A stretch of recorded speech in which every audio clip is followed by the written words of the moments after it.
Bienvenidos y bienvenidas a un nuevo seminario web del Foro Pamela Howard de la ICFJ sobre coberturas de crisis mundiales. Como saben, este espacio es para seguir aprendiendo, fortaleciendo a la comunidad, generar herramientas y temas de reporteo y compartir oportunidades. Mi nombre es María Paula Sánchez, soy periodista venezolana y en este foro les estaré acompañando en la moderación. Muchísimas gracias a quienes nos acompañan a través de Zoom, así como en nuestra transmisión de Facebook.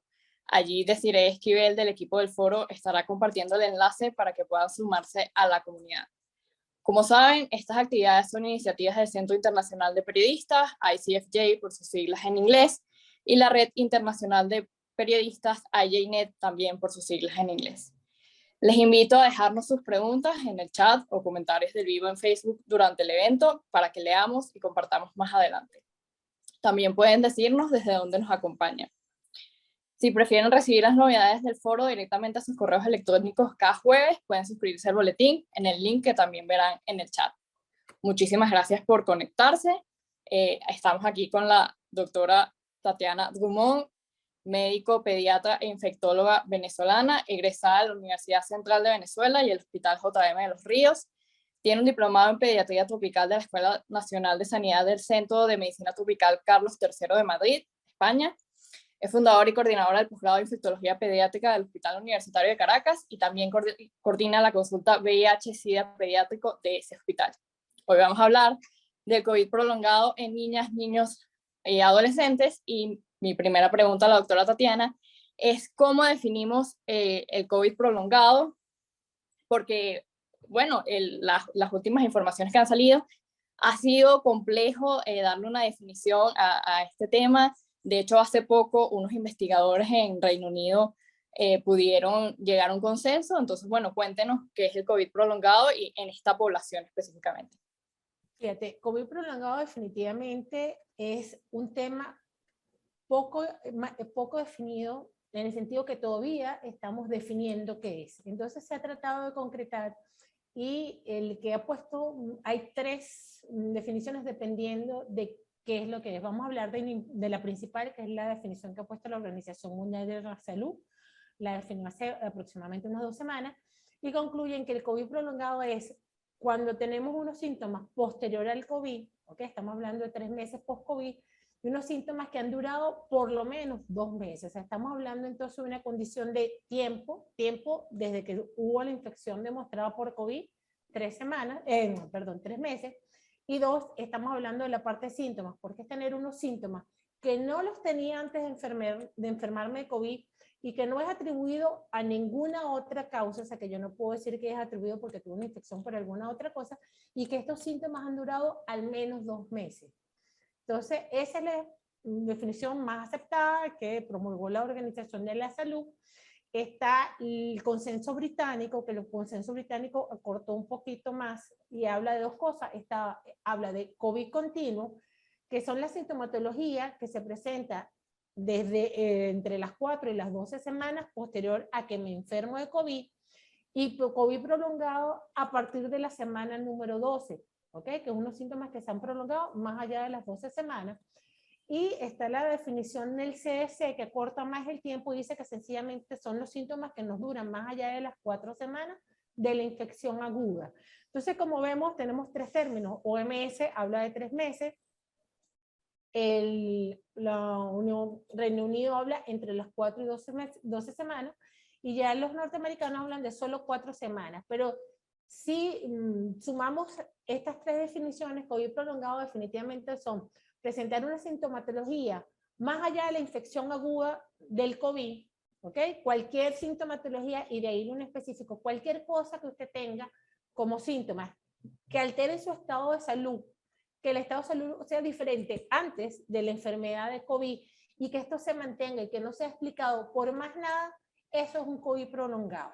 ¿Okay? O sea que fíjate lo etéreo y poco concreto que es el término, y eso permite meter muchas cosas como parte de la definición de COVID.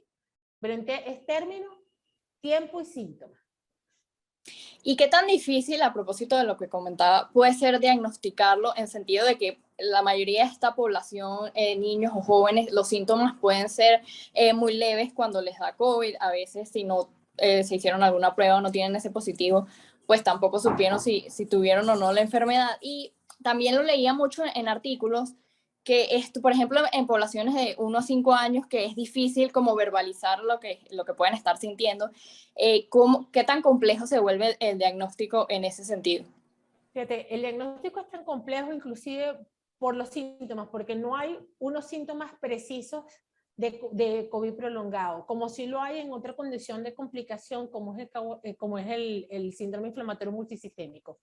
En niños, después de la infección aguda, puedo tener 3 comportamientos. La gran mayoría se curaron y no pasa nada.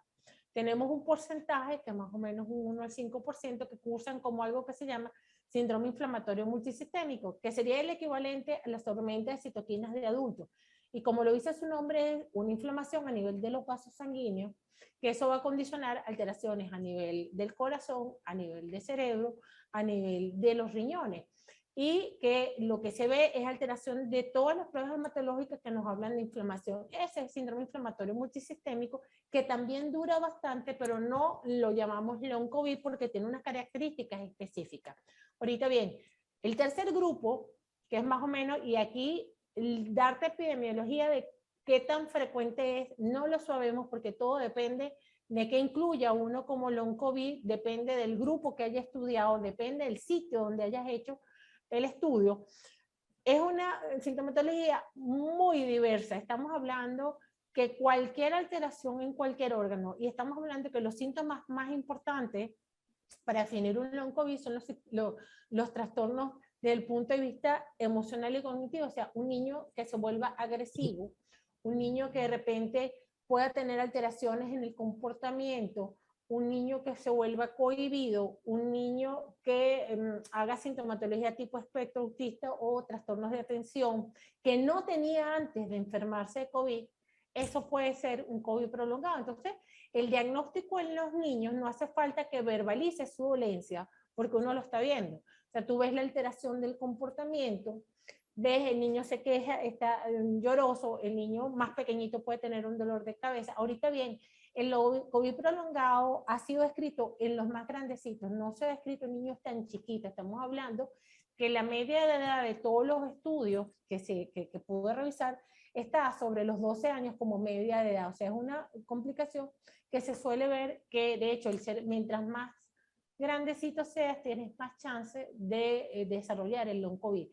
Y entonces, cualquier alteración, o sea, una depresión en un niño después de un COVID, puede ser un COVID prolongado. Ahorita, tenemos que tener unos bemoles con esto, porque hay que diferenciar lo que es la depresión sin causa aparente a la depresión con causa. ¿Qué quiero decir con esto? Cuando yo encierro a un adolescente y le tengo un reposo prolongado y no lo dejo ir a colegio y no lo dejo jugar con sus compañeros, etcétera, etcétera, él puede caer en una depresión. Y muchas veces la línea entre decir que esta depresión es sin causa aparente o esta depresión es derivada del COVID, pues es una línea muy tenue. Por eso hay que ser, o sea, no cualquier cosa la puedo poner como COVID prolongado porque tengo que sacar realmente si hay alguna causa orgánica de eso. Por ejemplo, si yo a un adolescente lo dejo encerrado en la casa y no lo dejo salir y no lo dejo ir a fiesta y no lo dejo ir a hacer absolutamente nada porque tengo como padre miedo a que desarrolle el COVID prolongado, ese adolescente, que se enferme de COVID o se empeore, ese adolescente se va a deprimir y no necesariamente la depresión tenga que ver con un COVID que adquirió hace un par de semanas, ¿ok? Entonces, es una línea muy tenue y que hay que tratar de definir. Por eso es que se insiste mucho en que son alteraciones de salud que yo no logre relacionar con alguna otra causa diferente al COVID que presentó inicialmente. A propósito que comentaba los estudios, yo estuve revisando algunos y de lo que ha salido, realmente es un tema que se sigue estudiando, pero quería preguntarle qué sabemos hasta ahora según la literatura científica disponible. Entiendo que estos estudios tienen algunas limitaciones, no sé si nos puede comentar un poco de esas limitaciones de varios países en que se ha hecho estudios. Fíjate, hay varios estudios publicados, de hecho, el Reino Unido hizo uno de los estudios más grandes con más de 25.000 niños, y ellos vieron que efectivamente el porcentaje de presentación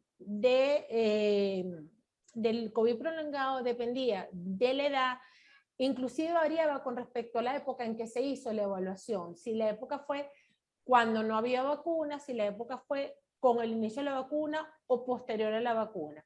Entonces, en la época inicial que se hizo un estudio entre febrero y marzo del año pasado, que apenas estaban comenzando las vacunas y que no se vacunaban a los niños, la frecuencia del COVID prolongado era sobre el 12%. ¿Ok? Y aquí metíamos todos estos síntomas inespecíficos. Cuando comienzan ya al principio de las vacunaciones, lo hacen un nuevo estudio que fue entre abril y julio del año pasado, y se vio entonces que en Reino Unido el COVID prolongado ya no era el 12%, sino era el 8% de los pacientes pediátricos que presentaban COVID. Y se hace un tercer corte en septiembre, entre septiembre y noviembre del año pasado, y este porcentaje de COVID prolongado se redujo de un 12% inicialmente a un 3-4%. Por lo tanto, este estudio permitió definir que el COVID prolongado tenía que ver con la respuesta inflamatoria que se presentaba en el organismo como consecuencia de la COVID. Entonces, a medida que yo tenga más inflamación en mi organismo, como consecuencia de este proceso infeccioso, la probabilidad que desarrollara COVID prolongado era mucho mayor. La vacuna que hace, la vacuna disminuye la reacción inflamatoria en el organismo y por ende la respuesta, al no haber tanta respuesta inflamatoria, la presentación de COVID prolongado era mucho menor. Los italianos también hicieron un consenso de COVID a finales del año pasado y en los estudios que ellos evaluaron, vieron que la característica más frecuentemente asociada a COVID prolongado en los niños la principal era fatiga. Fatiga para el ejercicio, fatiga para adquirir nuevos conocimientos, fatiga en las actividades diarias. Y esta fatiga se observaba más o menos entre un 12 y un 15% de los niños que habían presentado COVID. La segunda característica más frecuente en la que coinciden estos estudios como COVID prolongados es la presencia de tos persistente, ¿ok? Y la tercera característica era las alteraciones del sueño o de conducta. Esas eran más que todo las características que se veían en niños, lo cual se diferencia un poquito del observado en COVID adulto. La fisiopatología de COVID adulto es diferente y una de las cosas que ellos promueven como primera característica es lo que ellos han dado a llamar la niebla mental, y es que al adulto le cuesta adquirir nuevos conocimientos, le cuesta a veces, queda como con lagunas mentales a la hora de pronunciar ciertas palabras, realizar ciertas operaciones, cosa que en los niños no se veía tan frecuente. Entonces, la alteración de COVID prolongado en los adultos tiene más afectación a nivel del sistema cognitivo, mientras que la COVID en los niños es más el sistema emocional y la parte de atención era la que más se veía afectada en niños. Y la anosmia o pérdida del olfato se ve más en adultos que en niños. Niños no es reportado con tanta frecuencia. De hecho, menos del 3% de las series revisadas reportaban la alteración del olfato como parte importante del COVID prolongado. Sí, en estos estudios, a raíz de los síntomas, también se habla un poco de, bueno, cada cuánto, o sea, se solventa o deja de aparecer estos síntomas o de alguna forma va pasando este tema porque, bueno, no hay un tratamiento. ¿Cuáles son las recomendaciones de los pediatras en este caso? ¿Cuánto han durado? O sea, por ejemplo, yo leyendo alguna de las literaturas y algunos reportajes que han hecho, hay casos de niños que, bueno, que han tenido como 7 meses, 8 meses, pero también leían estudios tipo, bueno, esto ha perdurado 5 o 6 meses, pero después esos síntomas se han ido aliviando. O sea, ¿qué ha leído de la evidencia con respecto al tema? Y mi segunda pregunta iría como las recomendaciones de los pediatras en estos casos que no hay un tratamiento específico. Fíjate, el cuánto, por ser una entidad que se ha descrito recientemente, no sabemos realmente cuánto es un mínimo o cuánto es un máximo. O sea, tenemos el mínimo porque por definición decimos que eran los síntomas a partir de los 3 meses, así lo decía OMS, pero no tienes un máximo porque todo depende. O sea, recuerda que tenemos estudiando, se describió el long COVID desde mediados del año pasado, y realmente no tienes un tiempo máximo de decir, bueno, ¿cuánto es lo que debo dejar para que se recupere esto antes de empezar a preocupar? ¿Qué es lo importante? El soporte con estos pacientes, en la asesoría, el apoyo psicológico, el apoyo en cuanto a tareas dirigidas, el apoyo con fisioterapeuta, ¿okay? Para que recupere habilidades que tal vez he perdido, el apoyo para el manejo emocional muchas veces, el apoyo con un neurólogo es fundamental para el seguimiento, porque fíjate que muchos de los síntomas de COVID prolongado tienen que ver con la esfera neurológica. No hay ningún medicamento que yo le pueda poner y digo, mire, tómese esto y en 4 días va a estar bien, porque es que no es una reacción puntual de una parte, sino que estamos hablando de que este sistema, el sistema inmunológico se inflamó todo y hay que esperar que esto regrese. Ahorita, ¿regresará a lo normal pre-COVID? No se sabe. No se sabe. La gran mayoría regresa, pero aquellos que se han tardado más en regresar, no podemos decir que no van a regresar. En niños que se tardaron en incorporarse más de 8 meses al colegio. ¿Por qué? Porque presentaban fatiga excesiva, porque tenían debilidad muscular, y eso les impedía ir al colegio y por supuesto tampoco concentrarse en una clase online, que hubiera sido una alternativa, pero eran niños que se cansaban porque la capacidad de concentración la pierden. Ahorita, ¿por qué sucede todo esto? Hay varias hipótesis, hay varias teorías, más comprobadas en adultos que en niños. Y es que cuando tú tienes, acuérdense que el COVID, una de las cosas que hace es inflamar pequeños vasos sanguíneos y hay pequeños microtrombos, pequeños coágulos que se forman en todos lados y que no necesariamente tienen que obstruir completamente. Entonces, en adultos se ha visto que estos pequeños y es una de las teorías, pero no está la demostración final, que se piensa que estos pequeños microcoágulos que viajan y tapan pequeñas arterias a nivel cerebral pueden condicionar las alteraciones mentales, pueden condicionar las alteraciones a nivel de adquisición de destrezas o pérdida de memoria. En los niños se piensa que puede haber una afectación, una inflamación a nivel del lóbulo frontal y esto hacer que condiciona las habilidades emocionales y la capacidad de dificultad de la concentración. Entonces, esa es una teoría. Otra teoría dice que, bueno, que el COVID causa tanto inflamación, ya no nada más por microcoágulos, sino que causa tanta inflamación que en respuesta a esa gran inflamación, el que se desinflamen los pequeños vasos sanguíneos hace que no llegue suficiente sangre a distintas zonas del cerebro y eso condiciona la fatiga y las alteraciones de conducta. Entonces, no hay realmente una gran definición fisiopatológica porque esto es una entidad que estamos describiendo día con día y en pediatría mucho más. De hecho, hasta diciembre no hablábamos del long COVID en pediatría. Hablar del long COVID es algo bastante reciente que nos hemos dado cuenta que esto del COVID prolongado no es solo de adultos, sino que los niños también presentan el COVID prolongado. Al principio de la charla hablaba del síndrome inflamatorio multisistémico y sus diferencias con el COVID prolongado, y otra gran diferencia a propósito de lo que decía del tratamiento es que, bueno, el síndrome inflamatorio multisistémico sí tiene una forma de abordarse y de tratamiento para las personas. Entonces quería como ahondar un poco también en esas diferencias entre el síndrome inflamatorio multisistémico y el COVID prolongado a propósito de eso. El síndrome inflamatorio multisistémico está demostrado que es por la afectación de pequeños vasos sanguíneos, ¿ok? Hay una inflamación del endotelio y esta inflamación del endotelio hace que no llegue adecuada sangre a distintos órganos y adicionalmente estas pequeñas alteraciones a nivel de endotelio hace que aparezcan algo que llamamos aneurismas a nivel del corazón. Y esto es toda una cascada inflamatoria. Como depende completamente de la cascada inflamatoria y ya está demostrado, pues nos vamos con tratamientos antiinflamatorios. ¿Qué usamos? Usamos esteroides, usamos gamma globulinas, que lo que buscan es frenar este sistema inmunológico para que no siga la inflamación a nivel de los pequeños vasos sanguíneos. Siendo esto, pues tenemos una forma de tratar y de hacer seguimiento. El síndrome inflamatorio multisistémico a veces pues, puede quedar pequeñas inflamaciones prolongadas a nivel de los vasos sanguíneos, que es lo que llamamos aneurisma.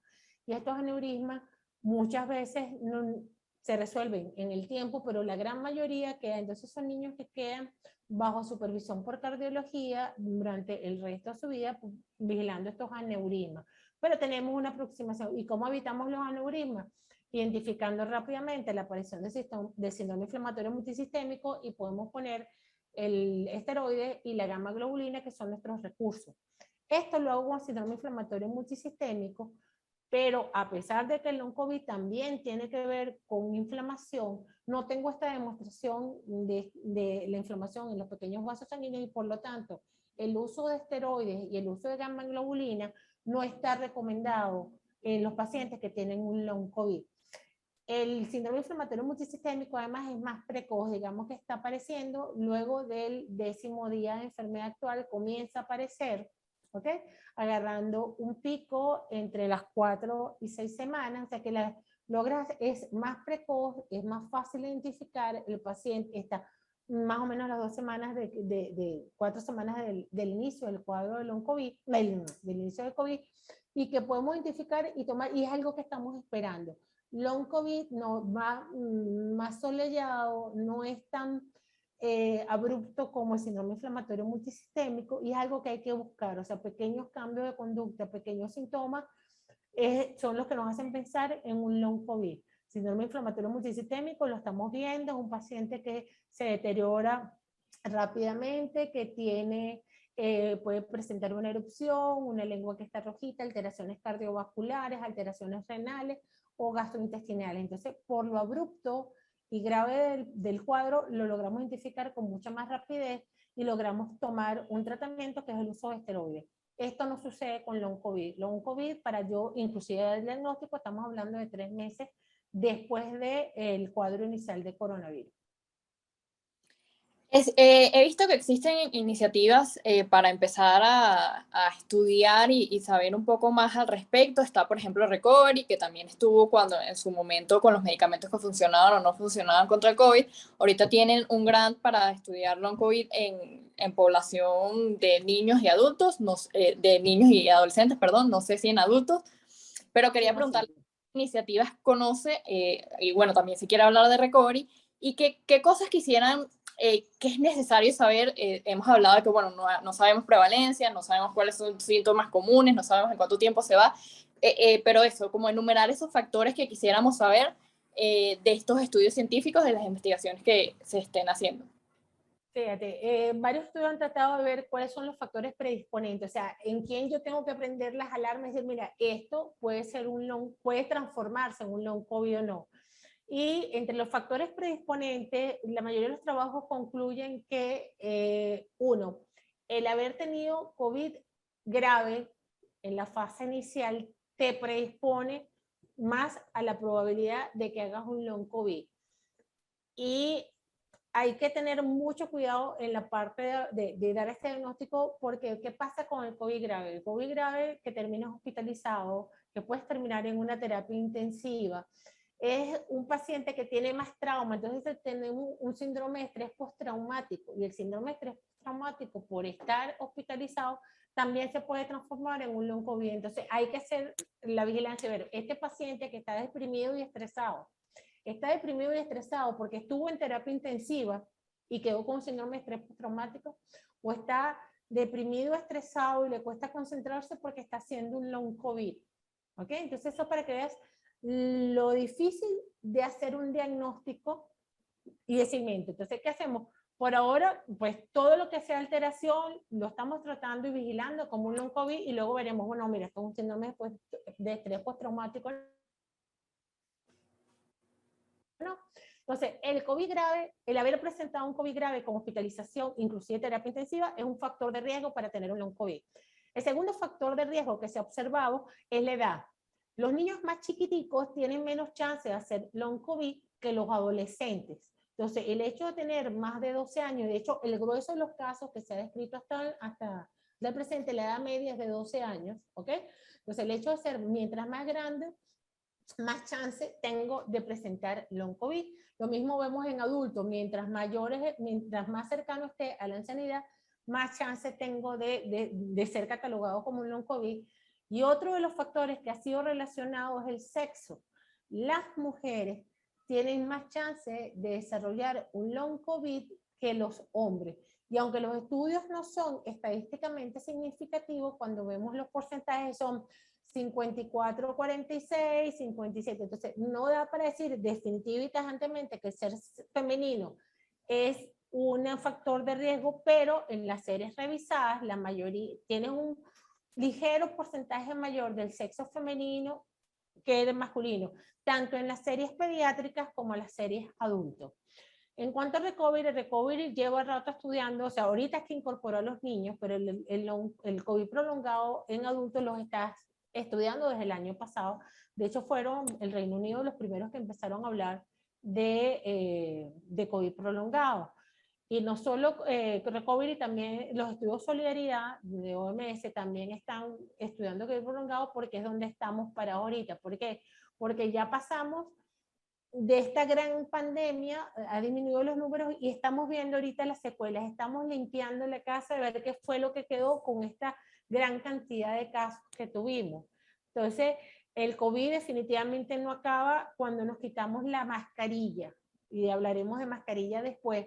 El COVID todavía sigue a pesar de la disminución de la mascarilla porque estamos viendo todas las secuelas de estos cuadros de COVID inicial que tuvimos. Este es el momento de escribirlo efectivamente.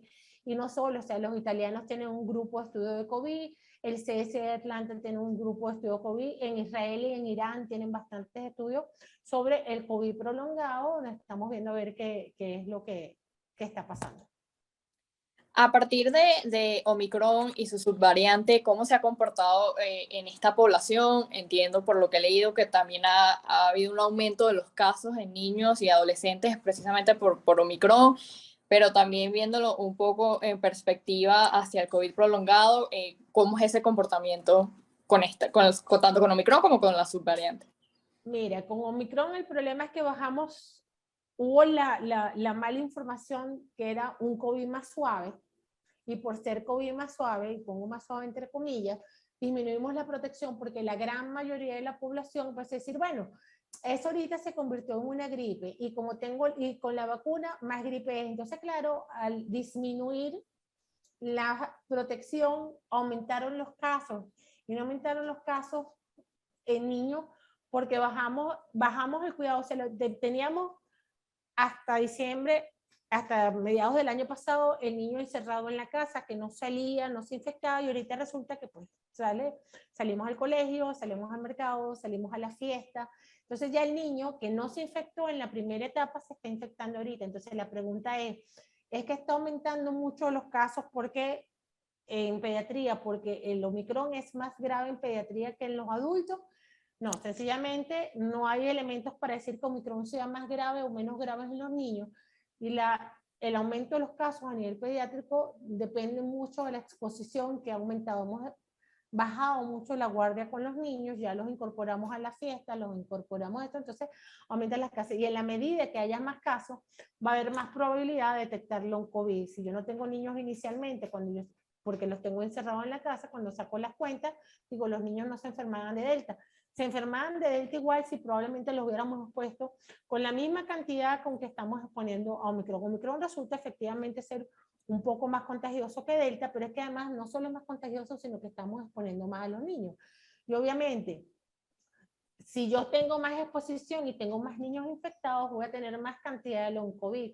No es lo mismo, si antes yo llegaba y se me infectaban 10 y hacía un long COVID, bueno, tú dices, tengo un paciente, pero ahorita se me están infectando 100 y la misma porcentaje de la población, 10%, me está haciendo long COVID, entonces ya no tengo uno, tengo 10 niños que voy contabilizando. Entonces, no es que Omicron haga más long COVID, sino que estamos teniendo más casos y al haber más casos, vamos a encontrar más long COVID, y antes no hablábamos de long COVID y ahorita lo estamos buscando. Ahorita antes decíamos, oye, el niño quedó cansado. Ahorita ya no decimos el niño quedó cansado, ni decimos el niño que tuvo COVID presenta fatiga, y como presenta fatiga es un long COVID. Entonces, al buscar más los casos, pues los vamos a conseguir, y por eso es que se está reportando mucho más. Con el tema de las vacunas para la población dentro de niños y adolescentes que pueden vacunarse, ¿cómo ayuda en términos del COVID prolongado? Sé que en adultos pues se ha visto que tiene un efecto como para disminuir la posibilidad. ¿Qué tal en esta población el tema de las vacunas? Sí, indudablemente las vacunas llegaron para hacer un antes y un después de coronavirus, no solo para la infección aguda, sino también para la infección prolongada.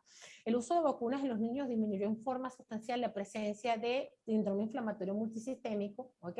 Porque causa menos inflamación, son COVID más leves, y también se ha visto cómo, estudiando de forma retrospectiva, ha disminuido la prevalencia de COVID prolongado y la duración de este COVID. Estamos hablando, como dijimos antes, que era prevacunal, presencia de COVID prolongado, 12%, inclusive series describían hasta 25% de los niños infectados la probabilidad de que desarrollen un COVID prolongado. Y desde el advenimiento de las vacunas se ve que al haber menos inflamación, porque recuerden que la vacuna no es para que no me enferme, y eso es algo que tiene que tener, porque mucha gente dice, oye, me puse la vacuna e igual me enfermé. El objeto de la vacuna no es que usted no se enferme, el objeto de la vacuna es que si se enferma, no vaya a ser una reacción inflamatoria que ponga en riesgo mi vida. Yo siempre les digo, y un símil para que la gente entienda lo que es la vacuna es como la foto que yo le tomo al ladrón. Imagínense que yo tengo en la cuadra o en mi vecindario, tengo un ladrón que está metiéndose a las casas y tiene un modo de robar X, Y, RFA.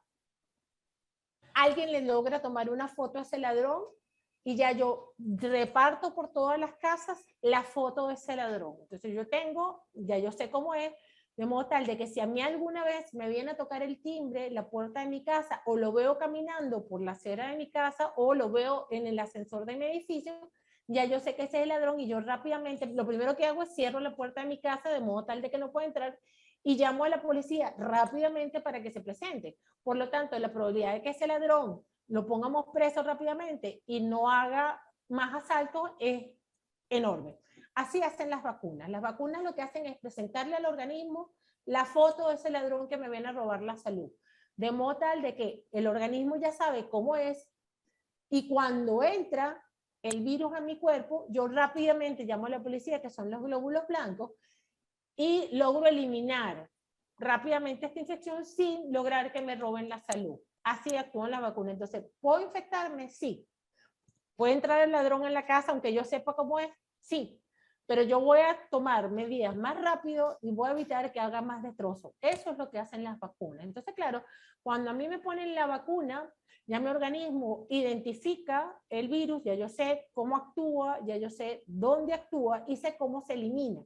Por lo tanto, cuando el virus entra al organismo, yo llamo a mis glóbulos blancos, ataco rápidamente esto y no doy chance que cause la inflamación, ni inflamación de pequeños vasos, ni inflamación de grandes vasos, ni se hacen coágulos y los órganos no se inflaman. Por lo tanto, al no haber inflamación, no hay long COVID. Entonces, las vacunas, en definitiva, para resumir, vienen a disminuir la probabilidad de que yo haga un long COVID, o si lo hago, va a ser de más corta duración y menos grave que si yo no tengo una vacuna colocada. Y eso se ha mostrado tanto en niños como en adultos. Al principio de la charla también comentaba este tema del encierro y cómo afecta a la población infantil y de adolescentes, además bueno, que en adultos también generó ciertos problemas de salud mental o depresión. Pero quería preguntarle justamente con esta población, ustedes que tratan niños, ¿qué recomendaciones puede darle a los padres de qué cosas deben estar pendientes en términos de no solo de los síntomas que está presentando, sino también ese tema de salud mental, bueno, de todo lo que fue el encierro, por más que ahora vayan a clases, también por si tienen COVID prolongado, pues es algo que impacta por el mismo tema de la fatiga, el tema de capaz de la falta de concentración y ese tipo de síntomas, cómo ayudar en ese sentido a esta población y también pensando en los padres, que bueno, son como los que están pendientes de sus hijos. Fíjate, lo del COVID prolongado en cuanto a la adaptación de clase, o sea, digamos, a partir de que esta persona, el adolescente, el niño, le cuesta más lo que es el ir a clase, el rendir en un salón de clase, hacer los deportes. Entonces hay que tener un poquito de comprensión y no presionarlos tanto. O sea, presionar lo justo, porque un niño tampoco lo puedes dejar sin hacer absolutamente nada, porque tampoco pasamos a otro extremo. Pero hay que saber hasta qué punto podemos presionar y hablar con los maestros, decir, oye, mira, mi niño estuvo con COVID, tenemos ciertas secuelas, las estamos evaluando con el pediatra, con el neurólogo, acudir a rehabilitación, esto es muy importante, la parte de rehabilitación, porque nos van a poner ejercicios en la medida justa que me permitan recuperar la parte física, con el neurólogo, la parte de talleres de tareas dirigidas, tareas de habilitación cognitiva, ¿ok? Tal vez un profesor que me apoye con la lectura o con las matemáticas, porque si yo tengo long COVID y me está costando concentrarme, pues voy a tener cierto retraso. Y eso en los niños, sobre todo en los adolescentes, hay que tener mucho cuidado. Cuando el adolescente se ve con problemas para adaptarse al grupo, porque no puedo hacer ejercicio, o porque tal vez no estoy entendiendo la matemática o la física como la entendía antes, el adolescente tiende a caer en depresión. Entonces, tiene que tener el apoyo de la maestra y del adulto precisamente para manejar esta situación y que hacerle saber que esto va a pasar con ayuda y que es normal que él le cueste. O sea, hay que decirle al adolescente, mira, no, tú te acabas de enfermar con coronavirus, es normal que te sientas cansado, pero esto va a pasar, ¿ok? Y apoyarlo en la medida de lo posible a superar estos trances y decirle, mira, esto puede pasar en un mes o puede tardarse un poquito más, pero va a pasar. O sea, el apoyo al adolescente y al niño que presentan los cuadros de long COVID es importante y hacerle entender a la maestra o al entrenador deportivo que este niño que tal vez era una estrella en tenis, ahorita no está pasando la pelota adecuadamente, pues hay que tener un poquito de paciencia y hay que permitirle tomar su tiempo para eso. Sí, tenemos una pregunta a través de Facebook y está relacionada con las prácticas para tener en cuenta cómo abordar este tema pensando desde la comunicación, desde el periodismo. O sea, como unas prácticas fundamentales al momento de nosotros acercarnos a este tema y reportarlo. Fíjate, una de las cosas que yo creo que tenemos que participar como reporteros y los profesionales en darle información acerca de qué es lo que podemos esperar de COVID y cuánto tiempo puede durar y hacerle saber a la población de que esta condición es normal y pasajera probablemente para evitar lo que es la angustia, el estrés y la desesperación. Muchos papás recorren muchos médicos, le hacen muchos exámenes gastando gran cantidad de dinero y sobre todo estresando al niño. Y es sencillamente hay que esperar que pase, ¿ok? Darle el soporte básicamente con el fisioterapeuta, darle soporte con el apoyo educativo, pero por más exámenes y por más que estrese a este niño que tal vez era una estrella en el fútbol, por más exámenes que le haga, hay que darle chance que se recupere físicamente para poder participar en este fútbol nuevamente. Entonces, que sea el pediatra o el médico de cabecera quien lo vaya llevando y le diga qué tanto puedo pedir de este niño y en qué momento pedir. Yo creo que aquí es importantísimo y tenemos que hablar con los papás y yo creo que como periodista hay que darle información que hay que tener, que esta condición existe, que no es nada más de los adultos, que también los niños les da, que hay que tener paciencia, pero que sobre todo hay que tener mucho apoyo, que depende del médico descartar las otras causas, porque claro, para yo decir que esto es secundario a COVID y más nada, tengo que descartar las otras causas, pero que no tengo que someterlo a torturas, resonancia, etcétera, etcétera, porque es una condición que está escrita y que tenemos que darle chance para que mejore. Sí, y aquí a modo anecdótico, ahora que comentaba eso, también recuerdo unas cosas de las que leía que cuando padres empezaron a ver que sus hijos tenían COVID prolongado e iban al médico, como era una condición muy nueva y de hecho no se hablaba de ella en niños, sino recientemente, hubo muchas personas que le decían que era como una consecuencia psicológica de haber tenido COVID o de todo el tema del encierro de la pandemia.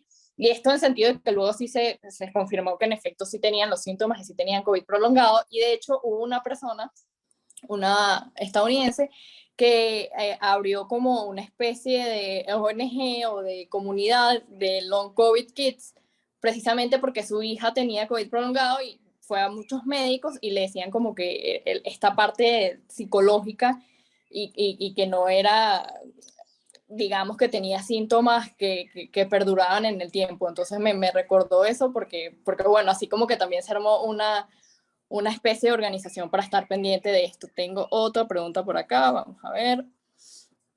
Ajá, ¿cuáles son los temas o enfoques que no se abordan en los medios sobre este tema? O sea, ¿qué cree usted que desde el periodismo, que lo que haya leído, lo que haya visto, que no estamos tocando, que no estamos yendo hacia ese tema, que capaz nos quedamos nada más con la prevalencia o con los síntomas? ¿Qué cosas de COVID prolongado podemos hablar más allá de esa, digamos, Fíjate, información? en COVID nos quedamos mucho en la parte del COVID agudo, o sea, del paciente que va a terapia, el paciente que sale de terapia, el paciente que se hospitaliza y sale. Entonces, eso sí lo tiene clara la población y tiene clara que el uso de mascarilla como prevención, entre comillas, porque no hace mucha gente caso, pero la parte aguda, o sea, lo abrupto que puede ser el COVID, pero no decimos que el COVID prolongado, inclusive, ojo, no necesariamente el paciente tiene que estar grave para hacer COVID. Se ha visto COVID prolongado en pacientes que hicieron sintomatología leve y que muchas veces, como se ve más frecuente en el adolescente, asumen que es un problema psicológico del adolescente. Entonces empezamos a llevarlo al psiquiatra, empezamos a pedirle al médico que tiene que medicarlo, o a padres que se vuelven más rígidos y quieren poner castigos porque es que el niño está flojeando o el niño se volvió irreverente, y entonces suelo regañar mucho al adolescente y no me doy cuenta que tal vez esto sea una organicidad, o sea, algo provocado por el COVID. Entonces, una de las cosas que hay que recalcar muchísimo, que no siempre la depresión es algo psicológico, la depresión puede ser consecuencia de esto y se ve mucha depresión como causa en COVID prolongado y también los trastornos de atención. Entonces asumen que es que el niño definitivamente, como viene 2 años de pandemia, porque esa es otra de las cosas, tuvimos 2 años de encierro, 2 años donde veíamos clases a nivel de las computadoras y el niño pues se encerró en su casa y ahorita que sale a la calle y tiene que establecer relaciones con otros, tenemos el que realmente le está costando y es lo que llamamos los niños pandémicos, pero tienes también el que hizo COVID y que sencillamente le cuesta porque orgánicamente le cuesta, o sea, no puedo hacer ejercicio, me canso con más facilidad y terminamos presionándole porque asumimos que es que el niño tiene que salir y la depresión se quita solo. O sea, yo creo que los medios tienen que hacer mucho hincapié en que el long COVID existe, la depresión por COVID existe, la fatiga existe, la tos persistente existe y que no hay que someter al niño a tantos exámenes porque además van para el pediatra y el pediatra le dice, no, mira, esto es un COVID prolongado, el padre no queda satisfecho con esa opinión y voy a otro pediatra para que le haga otros exámenes y voy a otro pediatra. Entonces son pacientes que muchas veces pasan por 5, 6, 7 pediatras, me voy al neumólogo, me voy al infectólogo, me voy al neurólogo, y entonces someten a los niños al estrés que siente el niño de que me estoy cansando, pero además el estrés de tantas pruebas y tantos exámenes sin darme una respuesta, porque el papá no termina de aceptar que, bueno, que es una condición asociada al COVID y que hay que darle chance para que pase con los apoyos de rehabilitación, el apoyo al neurólogo, pero no hay una vitamina mágica, porque esa es otra, empiezan a sobremedicar a los pacientes con vitamina A, la vitamina B, la vitamina C, porque cuanta vitamina le dice el vecino, la de la farmacia, etcétera, comenzamos a dárselo al paciente pensando que es una falta de vitamina y producen hipervitaminosis como consecuencia y se ha visto, porque los padres angustiados empiezan a poner vitamina para que se recupere más rápido y esto no es cuestión de vitamina, no es cuestión de ponerle una inyección de dexametasona, no es cuestión de anabolizantes, sino sencillamente hay que esperar que el cuerpo sencillamente desinflame y regrese a su condición pre-COVID. Hago una pausa acá para invitarlos a completar la encuesta que dejó Desiree en el grupo. Esto nos ayuda a evaluar nuestro trabajo aquí en el foro, qué temas les gustaría ver más adelante, qué les parece estos foros, qué herramientas les deja. Entonces, bueno, pueden ir al link que dejó Desiree en el chat para completar esa encuesta y ayudarnos a evaluar nuestro trabajo. Tengo otra pregunta, esta más un poco personal, si se quiere, de cómo ha sido su dinámica de trabajo desde que apareció el COVID, en sentido de que desconocíamos sobre este tema, luego poco a poco, conforme fue avanzando la pandemia, nos enteramos de muchas más cosas, recientemente también este tema del COVID prolongado. ¿Cómo ha sido trabajar bajo este contexto de no tenemos toda la información disponible, pero esto es lo que se sabe, estar constantemente actualizado. En general eso, no solamente de COVID prolongado, sino trabajar con esta población de COVID desde que arrancó hasta ahorita, o sea, algunos aprendizajes, ese tipo, como un resumen un poquito de la experiencia. Mire, de COVID sabemos dos cosas. Uno, somos como Hipócrates y solo sé que no sé nada. Y dos, que todo puede ser COVID, inclusive un ataque de casco, porque es una enfermedad bastante variable y voluble. Entonces, muchas veces, pues, y de hecho te lo dicen los pacientes, oye, doctor, es que todo es COVID. Sí, realmente todo es COVID, porque el coronavirus actúa a nivel de los pequeños vasos sanguíneos, tenemos vasos sanguíneos de todos lados, ¿ok? Por lo tanto, cualquier sintomatología puede ser. Entonces, esto nos ha obligado a actualizarnos constantemente y yéndonos a los pacientes, tenemos que actualizar a los pacientes constantemente. Entonces, somos unos receptores y transmisores de información hacia las comunidades, hacia los pacientes, o sea, hacer entender al paciente que lo que está sufriendo o puede sufrir y prepararnos y tener una conducta adaptativa y adelantándonos a los acontecimientos. Nos hemos tenido que decir, bueno, el paciente comenzó a bajar la plaqueta, pum, esto debe ir por aquí y vamos, tienes que adelantarte para evitar la complicación. Tienes que cambió la perspectiva del ejercicio de la medicina porque nos obligó a poner una barrera entre el médico y el paciente, que es el tapaboca, el face shield. En plena epidemia, pues disfrazarnos de astronauta. Entonces, el paciente que busca la ayuda del personal médico siempre quiere un contacto cercano, pero el COVID nos obligó a poner una barrera, ¿ok? Física, real, o sea, no es la barrera de trato, sino la barrera más allá del escritorio, entre los pacientes y uno. Y eso muchas veces dificulta la relación médico-paciente, porque una persona que llega asustada, que se siente mal, ¿ok? Y lo mismo vale para el long COVID, que me siento mal, te acercas a un médico que te pone una barrera física, que te hablo a través de 2 mascarillas, porque además usas 2 mascarillas, el face shield, la bata quirúrgica, el mono quirúrgico, que además uno parece un astronauta, el paciente se asusta. Y en los niños más, el niño y adolescente, que no entienden que están enfermitos y llega el médico que te va a tratar, llega disfrazado, perdiendo toda esta cercanía que como pediatras solemos tener, pues nos ha imposibilitado muchas cosas. Y yo creo que esto de la mascarilla llegó para quedarse porque realmente nos demostró que hay que tener un poquito más de autocuidado a la hora de atender los pacientes. Uno llegaba y cargaba al paciente con la gripe, con el moco, y te llenabas tú todo de moco, y luego a los 2 días presentabas con el moco, porque en pediatras nos enfermábamos con cierta frecuencia, pero hemos aprendido al autocuido y hemos tratado de establecer otro tipo de relación con el paciente a pesar de la mascarilla. Yo creo que es una de las cosas que el personal médico está aprendiendo, es cómo, a pesar de la barrera física, mantener esta cercanía con los pacientes que el paciente con COVID necesita, ¿ok? Recuerda que más inicialmente el paciente con COVID grave en la terapia intensiva, que ni el familiar podía acercarse porque un paciente que podía fallecer solo, sin acompañar. Eso realmente una muerte muy traumática, un padecimiento. Yo estoy en la terapia intensiva y me siento mal y nada más se acercan vestidos de astronauta. Entonces el COVID realmente nos cambió un poquito la perspectiva del ejercicio de la medicina, nos recalcó algo que ya sabíamos, pero que no habíamos asumido, lo que es la importancia de la cercanía con el paciente, y a pesar de las barreras, buscamos las herramientas para que el paciente se sintiera cercano, como ponerse una foto para que vieran quién era uno, ponerse el nombre, me llamo tal, de modo tal de que la persona, a pesar de la barrera física, siguiera manteniendo el contacto con su médico, que debe ser el apoyo. Y aquí en long COVID, para regresar al tema, nos hemos convertido en las personas que apoyan a este paciente y le recuerdan que esto va a pasar, pero que necesitas un poquito más de acompañamiento. Entonces, COVID nos ha cambiado la perspectiva de todo y ha demostrado otra cosa que sirvió COVID, fue para demostrar que efectivamente las vacunas son un logro de la humanidad en cuanto a defensa contra enfermedades que estaba siendo menospreciada por muchos grupos antivacunas, estaba haciendo el repunte de enfermedades que ya teníamos controlado.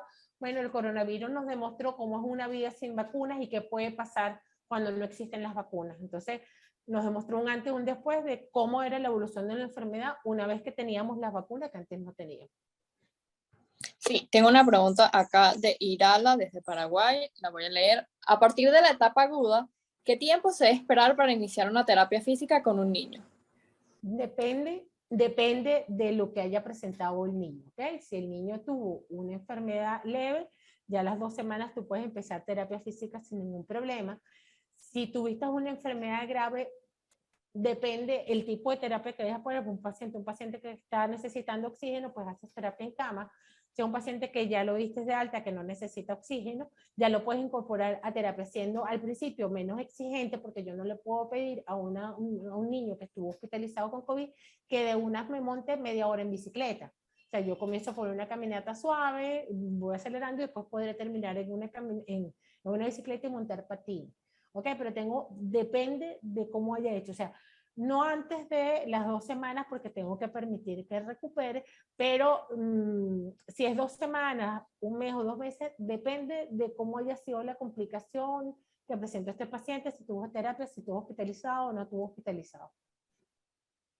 Sí, ya para ir cerrando, que nos quedan unos 7 minutitos, quería preguntarle algunas conclusiones, algún tema sobre el COVID prolongado que siente que no hayamos tocado, que es importante remarcar, ese tipo de cuestiones como para ir cerrando sobre este tema. Mira, yo creo que es importante saber que el COVID prolongado no es solo adultos, también en niños, que las manifestaciones entre adultos y niños son diferentes. Adultos es más la esfera cognitiva, el niño es más trastornos del comportamiento, que tenemos que saber y prever la posibilidad de que un niño, inclusive con sintomatología leve, pueda desarrollar el COVID prolongado, y que tenemos que tener el apoyo tanto en el médico tratante del niño, que es el pediatra en primera instancia, y es el pediatra el que debe convertirse en la persona que guíe los pasos en la recuperación de ese COVID prolongado, que sea el que nos diga en qué momento vamos a empezar la rehabilitación, en qué momento podemos incorporarlo en la casa, en el colegio, y qué tanto vamos a tardar en reincorporarlo en sus actividades, porque ojo, limpiar su cuarto, o sea, pequeñas tareas de la casa también tenemos que irlo reincorporando poco a poco, porque yo no puedo pretender que un niño recién salido de hospitalización rápidamente tenga un cuarto pulcro y bien ordenado. O sea, hay que ir poquito a poquito y tener paciencia y recalcarle a los papás que no debemos presionar tanto a los niños inicialmente y que tenemos que ir evaluando para ver qué tanto presionar. Pero si yo presiono mucho, el niño se me va a bloquear, va a caer en depresión, y después no voy a saber si esto es efectivamente la depresión por COVID prolongado o es por la presión que tiene el niño de ver que no puede hacer las cosas porque se cansa.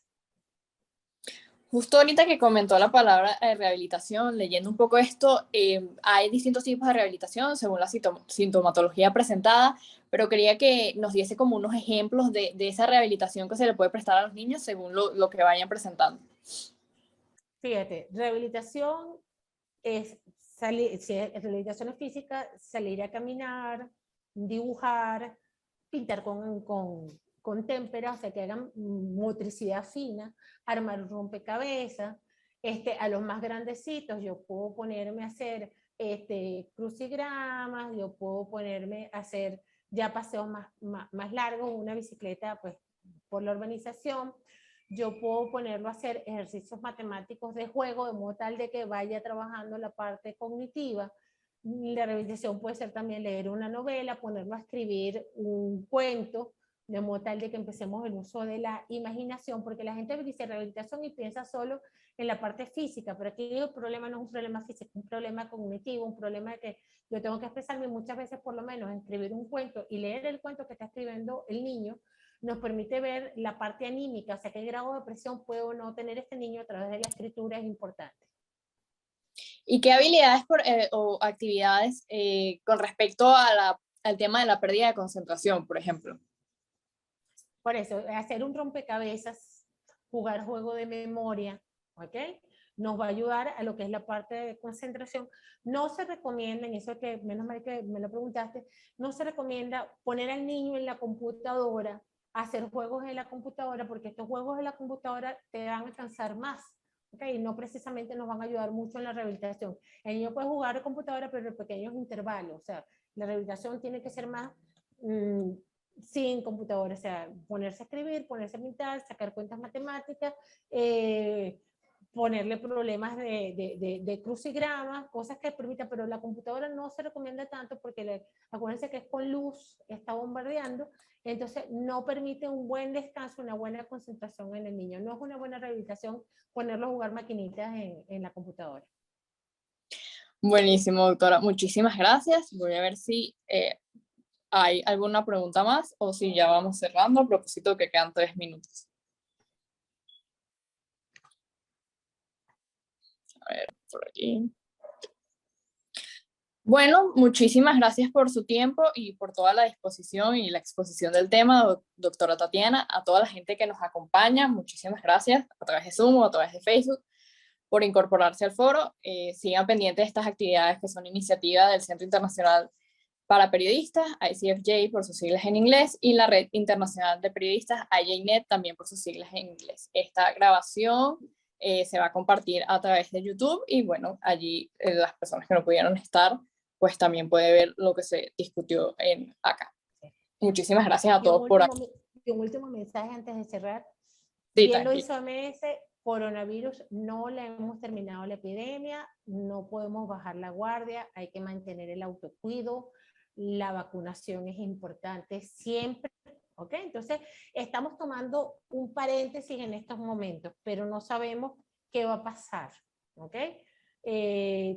Ha habido repuntes de casos, no para angustiarnos todavía, pero así como surgió la variante Omicron, la Delta, no sé qué, hasta que esto no termine, hasta que se termine. Entonces, mantengan el autocuido, mantengan la vacunación.